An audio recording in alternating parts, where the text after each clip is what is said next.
When you buy linoleum, its colors are bright and fresh. Wouldn't it be nice if you could always keep them that way? Well, you can very easily, simply by buying a can of Johnson's Self-Polishing Glow Coat. Glow Coat will not only keep the colors bright and new-looking, but it will also make the linoleum last years longer than floor covering that is continually scrubbed with soap and water. Too much scrubbing softens and cracks the surface. Glow Coat protects the surface. And besides this protection, Glow Coat is a wonderful labor saver. In the first place, it requires no rubbing or buffing. It's self-polishing. Just apply and let dry, and in 20 minutes you have a sparkling, beautiful floor. In the second place, it's easy to keep a glow-coated floor spotless. Spots and stains wipe up quickly with a damp cloth. You can use Glow Coat on your other floors, too, painted and varnished wood, rubber, and asphalt tile. You'll find it everywhere, that attractive red and yellow can of Johnson's Self-Polishing Glow Coat.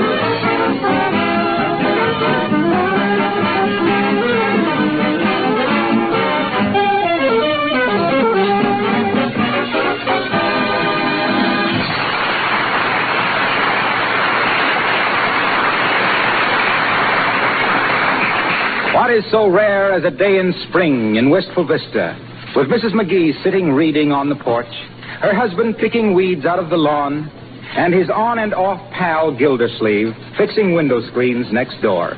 We can't think of anything. But that's how it is today with Fibber McGee and Molly.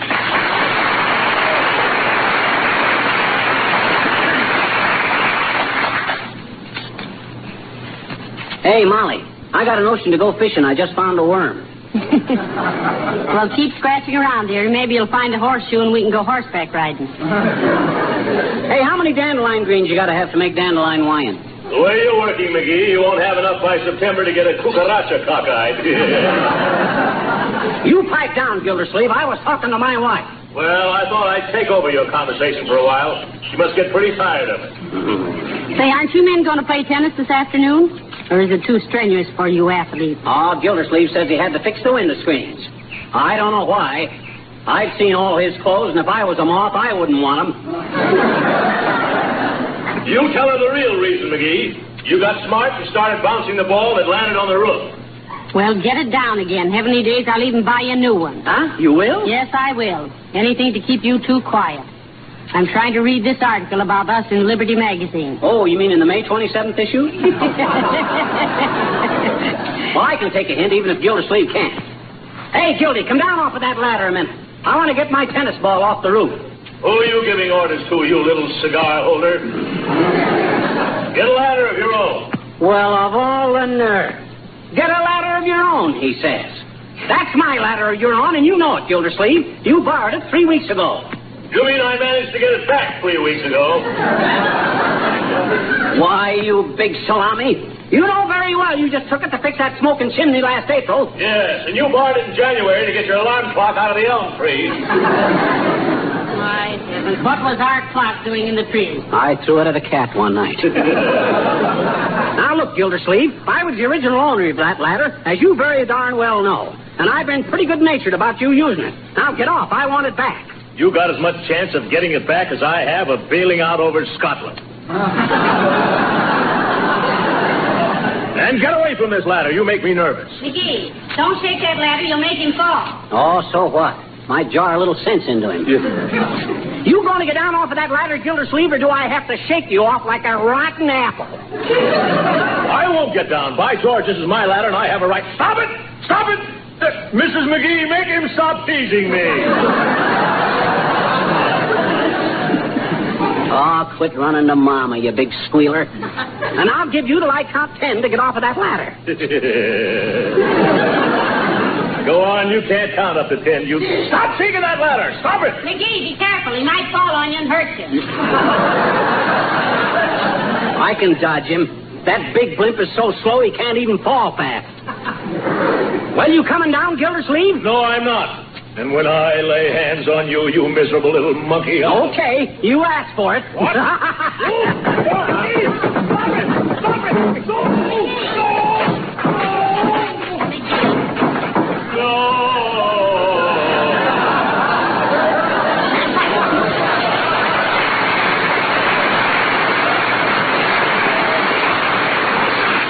Uh-oh, I pushed a little too hard. Heavenly days. Is he hurt, McGee? Of course he ain't hurt. He bounced 8 feet. The big bladder. Well, I'm ashamed of you, both.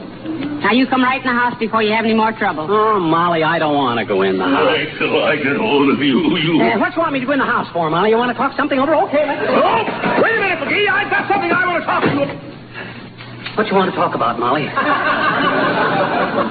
McGee, I'm ashamed of you. Fighting and arguing in front of all the neighbors. Oh, they love it. But you had no right to push that ladder over with Mr. Gildersleeve on it. Why, shucks, it's no fun pushing over an empty ladder. Besides, I didn't mean to push it so hard. But you were wrong in the first place. It is his ladder. Why, Molly? How can you stand there with your neck sticking through that string of seashells I bought you one Christmas long before we were married and say such a thing like that? It is too, my ladder. Oh, no, it isn't. Dad ratted, it is too. I distinctly remember tearing the wrappings off of it the day it come from the hardware store. Don't you remember that? Yes, I do. Aha. Because you borrowed it from Mr. Gildersleeve before it was even off the truck. What? I did? Oh, sure.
And furthermore, even though you've always claimed Mr. Gildersleeve was a pushover, you didn't have to prove it. Well, gee whiz, I didn't mean to push it so hard. Nevertheless, I want you to march right outside and offer your apologies. Oh, okay. Come on. Hey, Gildersleeve, I want to talk to you a minute. Oh, that's fine, little chum. That's fine. I want to talk to you, too. That's swell. About that little ladder episode, Crocky, I had... Look out, McGee. He's got a baseball bat behind his back. Oh. Come on back here, you little assassin, and I'll wham a little of the whimsy out of your skippy little skull. Now, just a minute, Mr. Gildersleeve. All McGee wanted was to tell you to... Tell him, Molly. It's all off. Yep. If you want me so bad, Gildersleeve, come on up here and get me. All right, by George, I will. One step further, and I sue you for trespass. You come on down here on city property and see what happens. You feeble little fugitive from a lit gun. Why, you overinflated blimp. If I ever came down there, I'd slap you so flat you could go to the hospital by mail. Look, McGee, you'll never get together with him this way. Well, what'll I do? Go inside and call him up. You think you'll let me talk? Well, it's worth trying. Come on in. Okay. Oh, running away. Oh, go smoke some corn silk, you adolescent apple knocker. Come on. By George, if he ever came within reach of me, Give me the telephone. Here, I'll watch out the window and see if his wife calls him in. Okay. Hello, operator. Give me the residence of Throckmorton P. Huh? Oh, is that you, Mert? Dear, oh, dear. How's every little thing, Mert? It is, eh? What day, Mert? Your baby sister. Oh, got 2 new teeth this morning, huh? Ah, how sweet. How old is the little tyke, dearie? 19. Had some teeth kicked out Saturday night in a jitterbug contest. What's that, Mert? Oh, okay. Thanks, Mert. No answer, Mom. Well, you've simply got to apologize. Send him a telegram. Say, now you're using glow coat. That's a great idea. I'll fix it to... Oh, no, that ain't a good idea either. Well, why isn't it? Well, he'd just fly into another rage when he saw the telegram was collect. If there was only some way I could make him listen to me without knowing what... Hot dog. I got it. You have? Yeah. Now get this, folks. It's the crux of the whole program. Oh, what is it? Look. Let's say I go down to the Wistful Vista recording studios and make a phonograph record of a handsome apology and send it to Gildersleeves. He'd play it out of curiosity, and it'd be over before he knew what it was all about. Say, that's a wonderful idea. Get your hat and we'll... Oh, is that Gildersleeves? Let me peek. No, it isn't. It's Mrs. Uppington. Oh, swell. Oh, watch me insult her, too, so I can make an extra record. Now, McGee, please don't do that. We've got trouble enough. Oh, it's all in fun, Molly. Come in. Don't do it, McGee. She's too dumb to realize what... Oh, how do you do, Mrs. Uppington? How do you do, Mrs. McGee? And Mr. McGee. My goodness, what is wrong with Mr. Gildersleeves? I just met him outside. Well, he's angry with my husband, Abigail. McGee knocked him off a ladder. Good heavens. What on earth caused you to do that, Mr. McGee? Oh, just the impulse, Uppy. I get 'em now and then. For instance, I never see you riding along in that limousine of yours, sitting there simpering like a dummy in a showcase without wanting to heave a rock right through the window. Here, McGee, I told you... Really, Miss McGee, I find your sense of humor in very bad taste, if I may say so. You may say so, Abigail. Thank you, my dear. Mr. McGee, your sense of humor is in very bad taste. Don't be a guppy, Uppy. You couldn't take a joke if it was tattooed. McGee!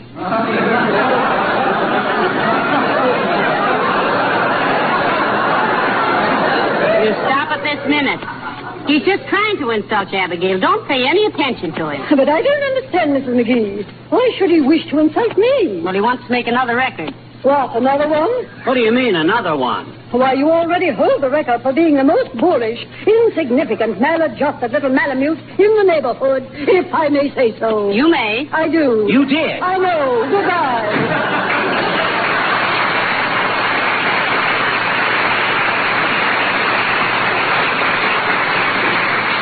Well, you asked for it, dearie. Yes, I know. The old moose toss is a pretty sassy adjective, don't you? Hey, is Gildersleeves still out in front any place? Let me take a look. No, I don't see... Wait a minute. Huh? What's that sticking out from behind that tree? Let me see. That's Gildersleeves' stomach. He thinks he's hiding. Like trying to hide a horse in a handbag. Well, let him wait. Come on, we'll sneak out the back way and go out the back door and hurry down the...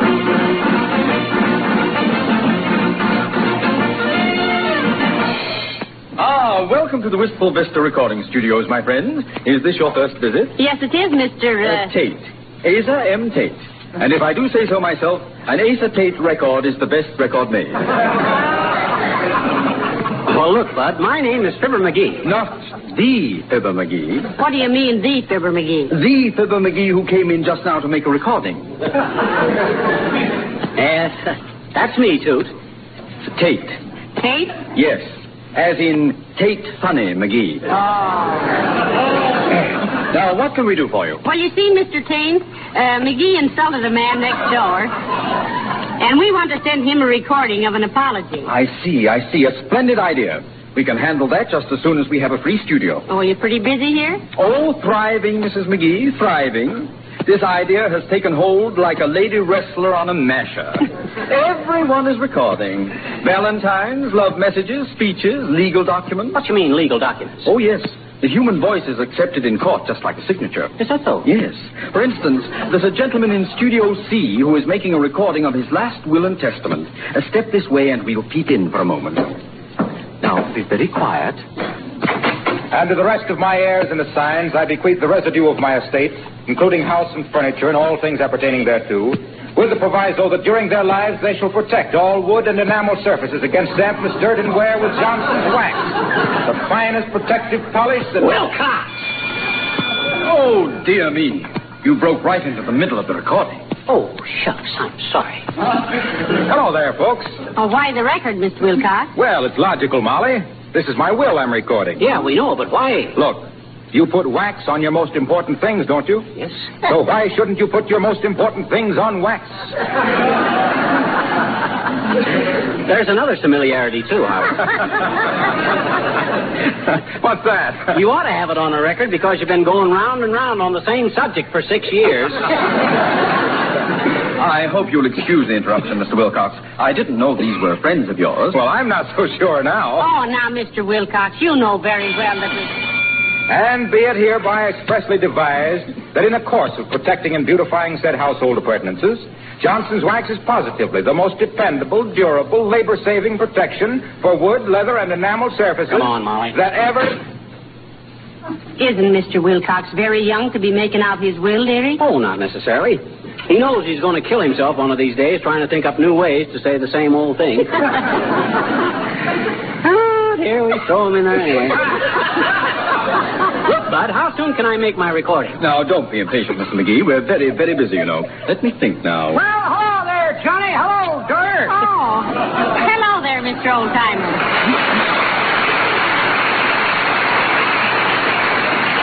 What are you doing here? Well, do you two know this gentleman, too? Oh, sure. He's our oldest friend. Aren't you, old-timer? If you can think of one that's older, bring him round, Johnny, and I'll wrestle him for 50 cents. What did you say you were doing here? Who, me? Oh, we just finished recording some hot jive, Dor. Me and my band. Your band? You got a band? Yep, small combo, Johnny. Hot and sweet. Call him the old-timer and his sexagenarian. Ain't a one of us under 16, we make Goodman and them Dorsey kids sound like hand organs in a hailstorm. Well, heavenly days, imagine that. Are you making anything out of it, or do you work like George Bernard Shaw for your room and beard? That's pretty good, daughter. But that ain't the way I heard it. The way I... Uh-oh. Say, you gotta excuse me, kids. Gotta run down the hall and get some refills. Refills for what? My comb. That's what I play in the band. Comb and tissue paper. Well, see you later, kids. I'll send you one of my records.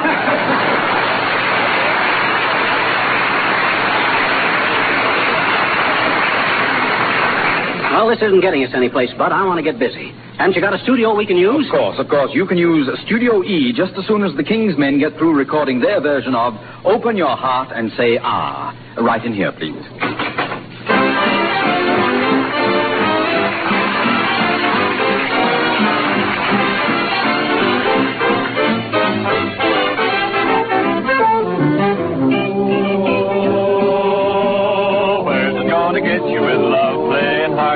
Where's it going to get you with me? Where's it going to get you with anyone? You'll be sorry. You'll never get no place to shaking your head. Nowhere, no sir, so it said. Here's a formula for shaking the lead. Open your heart and say, ah. You gotta be sweet if you want to be wise. Sugar, honey, catches flies. Here's a treatment that'll open your eyes. Open your heart and say, ah. If I pet you when the lights are low, what's it gonna get you if you answer no? What are you gonna use for memories? If you're not open-minded, what do you know? You're gonna get kisses, you're gonna get love, more than your share, baby, of. What you're hoping if you'll open your heart. Open wide, so I can hear it say,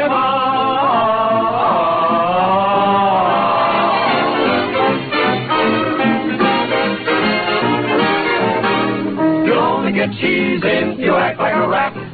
Won't get diamonds, not like that.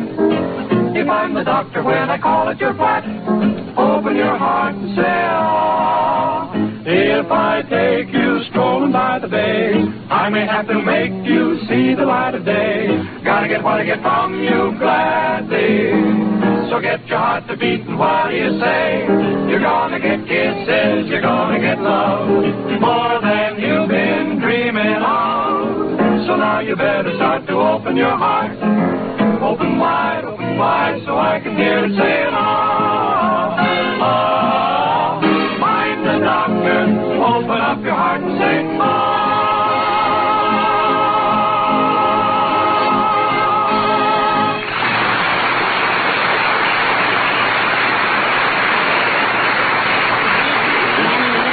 booth is waving at you again. Oh.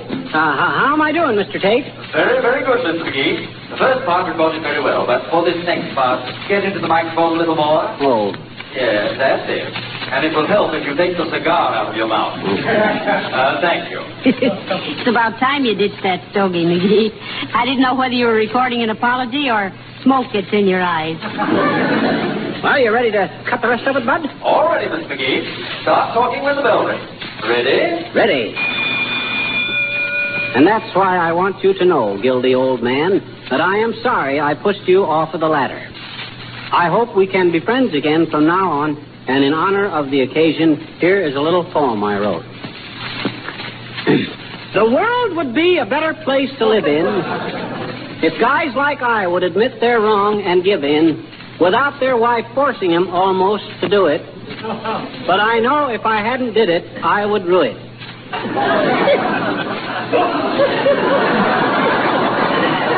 So here's to you, a friend true blue, from your little chum next door, dear Throcky. To have you as a pal, I consider myself pretty lucky. There. How was it, Molly? Fine, dearie. All but that poem. Well, maybe it could have been polished up a little bit, but it's the sentiment that counts. Sediment. I said sentiment. I know, and I said sediment. Oh. That's what's left after the drip has stopped. Well, I'm afraid you just don't appreciate the finer things. Everything is splendid, Mr. McGee, splendid. Oh, fine. And I hope you can use our services again sometime. Thank you, Mr. Tate. You got the address where to send that record, didn't you, Bud? Oh, yes, Mr. McGee. Mr. Throckmorton P. Gildersleeves, 83, Wistful Vista. Yes, and send this note with it. It'll be on its way in half an hour. A good day. Good day, Mr. Tate. So long, Tate. Well, frankly now, McGee, don't you feel better for having made that apology? Even if Mr. Gildersleeves hasn't seen it yet. Oh, yes, I guess I do, but... Hello, Mr. McGee. Hello, Mrs. McGee. Oh, hi, Wimple. My, you're looking happy and cheerful for a change, Mr. Wimple. Oh, I am. I'm just a different person when I come down here to make my record. It cheers me up no end. What kind of record you make, Wimple? You a singer? Oh, no. I just talk. Oh, recitations, huh? In a way, yes. You see, I record the things I would like to say to my wife. I spend the first half hour working myself into a rage. And then I make a recording of giving her the most terrible bawling out. Then I sit here and play it to myself over and over and over. This sure gets it out of your system, doesn't it, Wimple? Ever think what would happen if she ever got hold of one of those records? Oh, yes, I have. I wake up nights in a cold sweat about it. But it's worth all the risk, Mr. McGee. Look, Mr. Wimple, why don't you brace up and really send her one of the records? It would show her that you really have a little spirit. Mrs. McGee would not only show her that I have one, but 5 minutes after she heard it, I'd be one.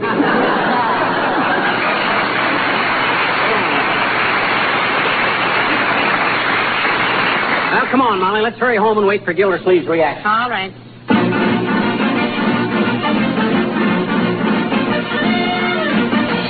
Hey, he ought to be coming over any minute now, Molly. I just seen a motorcycle messenger deliver a package. Oh, that's fine, dearie. I'll be so glad when this is straightened out, all this senseless bickering and quarreling. Anybody'd think you hated each other. We do, down underneath. But on the surface, there never was two finer friends. Why, when I think about... Heavenly days, what on earth is that? Oh! There you are, you little Weisenheimer. What? You practical joker, you custard pie comedian. Huh? Send me a smart aleck phonograph record and a sarcastic note, will you? By George. Now, wait a minute. What's the matter? What do you mean a sarcastic note? Well, listen to this. Huh? Dear Throcky, forget what happened this afternoon and play this record. Yeah? As a little token of my esteem. Oh. Then you'll know what I really think of you. Signed, your little chum Fibber. Well, I don't see anything wrong with that.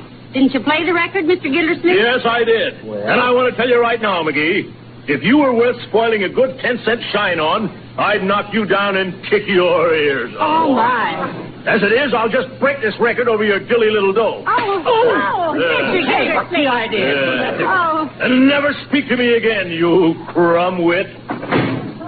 Well, I'll be... what's the matter with that guy? Ain't he got any sense of justice? Oh, dear. I put my whole heart and soul into that record. Sure you did. Maybe it was that poem that got him. Though I don't quite... Oh, heavenly days. Look at the label. Huh? They sent him the wrong record. What? This is the one that the old-timer was sending to us. Huh? Well, no wonder Mr. Gildersleeves got mad. What do you mean? Look at the title. I'll be glad when you're dead, you rascal, you.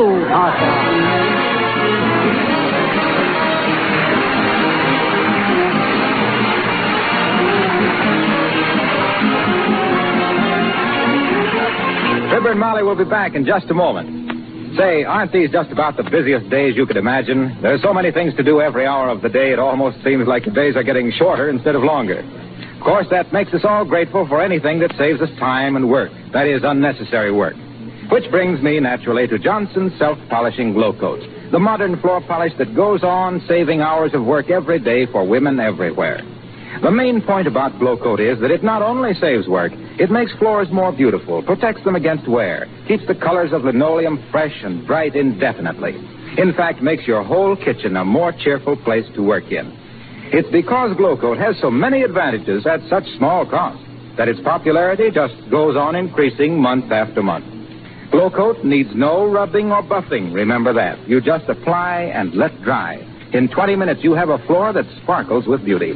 Need I say more? Order Johnson's Self-Polishing Glow Coat tomorrow.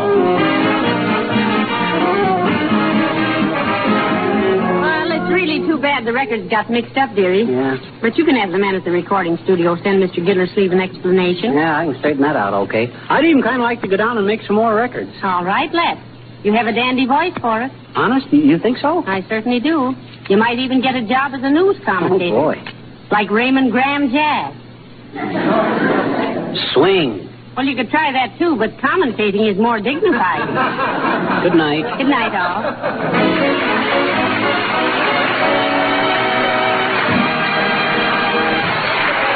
This is Harlow Wilcox, speaking for the makers of Johnson's Wax Finishing